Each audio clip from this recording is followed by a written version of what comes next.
책 읽기에 어려움을 호소하는 책에 집중을 못하겠다. 정말 환상적인 이 기기가 없이는 살 수 없을 거야. 기억을 아웃소싱하면 문화는 시들어간다. 아웃소싱이라는 단어가 요즘 시대를 상징하는, 인간은 사실 모호한 존재다. 오늘 좀 많이 찐네. 킬링버스 많이 킬링버스가 나오네. 많네 오늘. 딱 잘라 규정하기가 어려운데 디지털이나 이런 논리에서는 뭔가 계속 분류하고 특정짓고 예측하려고 하니까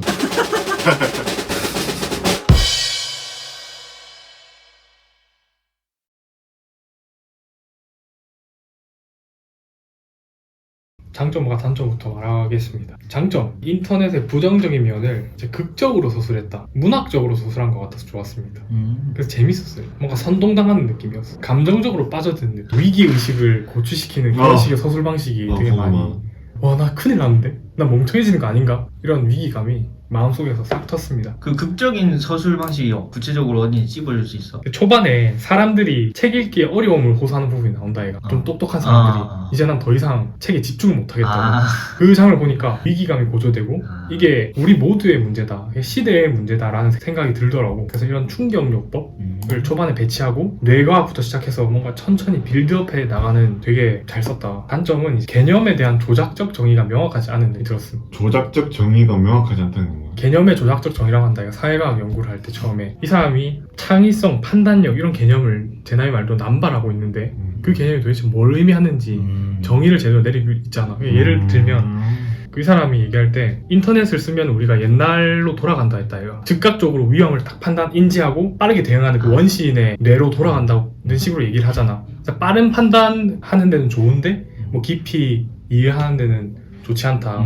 근데 뒤에서는 또 어떤 얘기를 하냐면, 또 책을 많이 안 읽으면 인터넷을 하면 판단력이 흐려진다, 이런 식의 실험들을 제시하고 있단 말이야.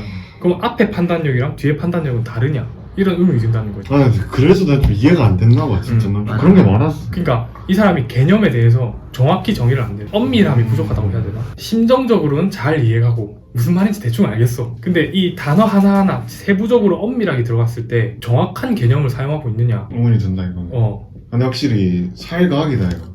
교육에 어떤 용어가 있고 용어는 공통으로 정의한 거잖아 사람들.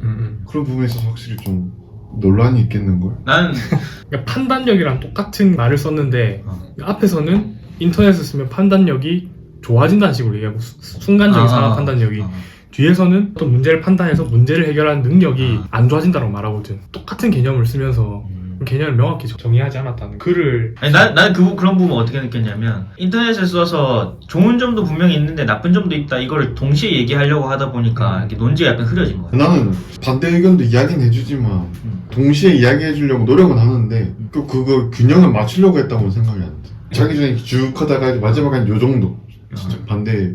물론 이게 뭐 삶을 편리하게 해줬으면 의견이 없다, 이런 식으로. 그리고 이제 또 아쉬웠던 점은 이 상황에 대한 해결책이 아예 제시되지 않는다. 부족한 게 아니라 보통 짧게는 얘기를 하잖아, 추상적으로. 그럼 어떻게는 해야 된다 이거. 디지털의 배신에서도 커먼즈 얘기 나왔다 이가. 그래. 그런 얘기라도 해주지. 그런 게 아예 없어서 좀 아쉬웠고, 어쩌란 말이지. 이대로 그냥 우리는 멍청해지란 말인가? 어떻게 생각해보면 저자 자체도 우리랑 똑같이 겪고 있다 이거. 그렇지. 나 일부러 웃기려고 적은 것 같은 게, 나의 고백, 나의 고백. 맞아. 정말 환상적인 기기라고 고백하지 않을 수 없다. 이 기기가 없이는 살 수 없을 거야. 맞아. 근데 이게 되게 웃기게 잘 썼습니다. 맞아. 내적 친밀감 상승. 그래서 이렇게 똑똑한 사람들도 우리랑 같은 문제를 겪고 있구나. 이제 한 문장으로 넘어가자면, 생명력을 유지하기 위해 문화는 모든 세대의 구성원의 마음속에서 새로 수정되어야 한다. 기억을 아웃소싱하면 문화는 시들어간다. 그러니까 난 이 아웃소싱이라는 말이 맞아. 참 와닿는데, 이 아웃소싱이라는 단어가 사실 요즘 시대를 상징하는 단어인 것 같거든. 우리 디지털의 배신에서도 봤듯이 점점 계속 분리되고 해체되고 파편화되고, 기업들도 외주를 주고 노동도 아웃소싱되고, 그리고 난 이런 것도 생각했습니다. 경제의 아웃소싱이라고 해야 되나? 그 칼폴라니가 이런 얘기를 했거든. 경제라는 건 원래 사회와 문화 안에 인베디드 되어 있어. 내장돼 있었다. 내장된이라고도 번역하고. 사회랑 뭐? 사회 문화 속에, 우리의 사회, 우리 문화 속에 내장되어 있는 것이었는데, 그러니까 묻어놨다고도 표현하더라고. 그 안에서 자연스럽게 묻어나는 게 경제였는데, 자본주의 시대가 도래하면서 경제가 여기서 분리되는 거다. 이게 어떻게 보면 아웃소싱이다. 이 과정이 지금도 계속되고 있고 아주 강화되고 있는 것이 아니냐. 그래서 기업 또한 이런 디지털 자본주의 시대에 점점 우리 몸에서 빠져나와서 아웃소싱 되고 데이터도 아웃소싱 된다 이거. 우리가 우리 자신에 대해 더 모르게 되고 알고리즘이 우리 자신을 더 잘 알게 되고 우리의 신체 일부라고 할 수 있는 데이터가 점점 아이클라우드에 업로드되고 우리는 거기에 대한 통제력을 상실하는 거죠. 확실히 알고리즘 이런 게 추천을 해주잖아. 음. 내가 어떤 판단을 하거나 맞지? 분별을 해야 할 것도 아웃소싱을 한다고 볼 수도 있겠네. 그래서 나는 기억을 아웃소싱하면 문화는 들어간다. 이 말이 되게 우리 시대를 상징하는 문장인 것 같고. 나는 이게 이 문장이 좋아서 약간 내 생각을 정리해보고 싶어서 말하자면 찍을 건 아니야. 난 이게 좀 정리가 안 된 이야기다. 비슷한 의미에서 앞에 나온 문장도 하나 꼽고 싶은데 모호함은 통찰력을 위한 출발점이 아니라 고쳐져야 할 버그다. 아 구글이 생각하기에 그치. 맞지. 인간은 사실 모호한 존재다. 저는 그런 얘기 했었다 이거 맞지. 딱 잘라서 규정할 수 없는 존재고. 인간 자체도 사이 간자잖아. 오늘 맞네. 좀 많이 찐네 오늘. 킬링 벌스 많이 필리버스가 나오네. 많네 오늘. 그래서 모호함, 규정 지을 수 없는 이런 것들이 사실 인간의 특성 중에 하나인데 이게 사라지는 거 아닌가. 문화도 그렇다 이거. 수학으로 막 계산할 수 없는 거잖아. 근데 알고리즘은 이걸 계속 계산하려고 하니까. 승민이 생각을 들으니까 드는 생각이 사실 사회에 있는 어떤 것들 뭔가 정의하기 어렵고 딱딱 잘라 규정하기가 어려운데 디지털이나 이런 논리에서는 뭔가 계속 분류하고 맞다. 확정 짓고 예측하려고 하니까 좀 그런 거 같아. 근데 어쩔 수 없지. 디지털이라는 게 0과 1 이렇게 기본적으로 딱 잘라야 되는 거니까.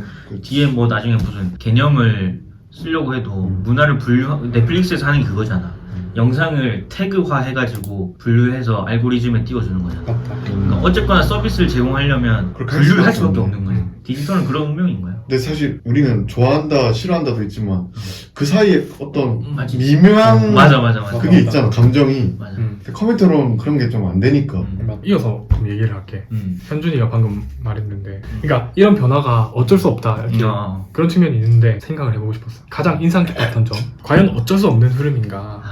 근데 사실은 세상은 늘 변화한다 이거. 항상 얻는 것뿐 아니라 잃는 게 있는 거고. 그런 측면에서 이제 책에 영원한 두려움이라는 말이 나왔어. 소크라테스가 영원한 두려움을 느꼈다. 영원한 두려움이라는 것 자체에 이제 따옴표가 붙어 있었는데 이게 결국 우리가 소중히 여기는 가치가 파괴될 거라는 두려움이다 이렇게 나와 있더라고. 근데 이런 건 항상 인간이 갖고 있었던 감정이다 이거. 그때도 마찬가지고 지금도 소크라테스는 우리 구술 문화 말로써 뭔가를 얘기하고 그런 게 이제 글 때문에 글 쓰는 것 때문에 사라지는 게 아닐까라고 두려움을 느꼈다면 우리 시대는 책이 깊이 읽고 느끼고 이해하는 그런 것들이 디지털 인터넷으로 인해서 사라지는 거 아닐까라는 두려움을 갖고 있는 거잖아.